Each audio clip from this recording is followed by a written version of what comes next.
and make those threats in places that people can see. I mean, something on social media is something that the whole world can see. Ken Butter, what's your take on that?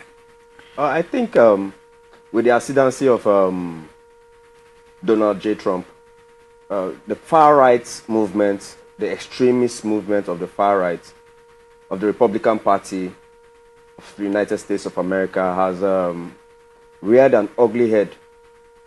It came as a reaction to fundamentalist Islamic migrants into United States of America, and the American Constitution gives rights to an average American to own guns for the purpose of self-defense. Being that America is a very large country, in some places in America, before the cops, before the police can locate anybody, the crime has already been done. So because of that purpose, some of them were granted the powers to carry arms for self-defense.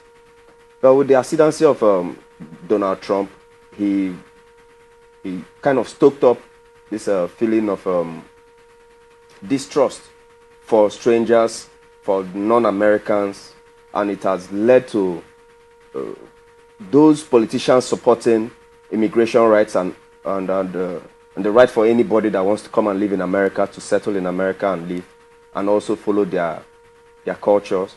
It has made the extreme right to stoke up ultra-nationalist sentiments that has led to what we are getting now from the news, where a young boy could have 4 guns in his own possession.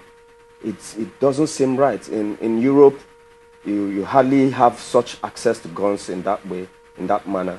And it's beginning to tell on the fabric of the American society. Their schools are in danger.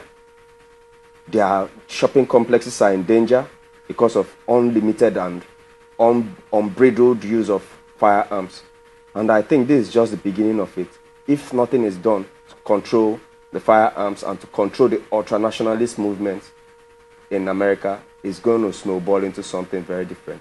Hey, with the way America is right now, I think there is a very good possibility of controlling possession of firearms right now. I think it's the responsibility of doing some background checks to all those that are giving firearms. You don't give firearms to someone that you've not done any background check on, to be sure that the person is responsible enough to know what to do with those firearms. If not, it's going to be used to open. It's going to be used as a bottle cork opener. It's going to be used to light fires. It's going to be used to celebrate. I mean, it's very cheap for them to have guns there. It's very cheap for them to have access to bullets. So I think it's creates for responsibility on those that are licensing these firearms to be able to curb those who are not supposed to have firearms from owning these firearms for the sake and safety of the rest of the population in America. And for the fact that the woman in question had also threatened the governor and the president publicly, possessing firearms right now will mean so much for her cases. Well, let's just keep our fingers crossed and see how this goes. This is a much real take on International Tidbit today. Thank you so much, Raymond, for joining us. Thank you for joining.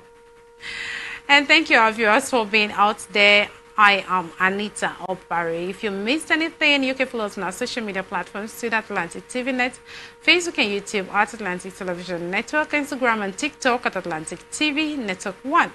Do remember that peace and unity are the pathways to progress.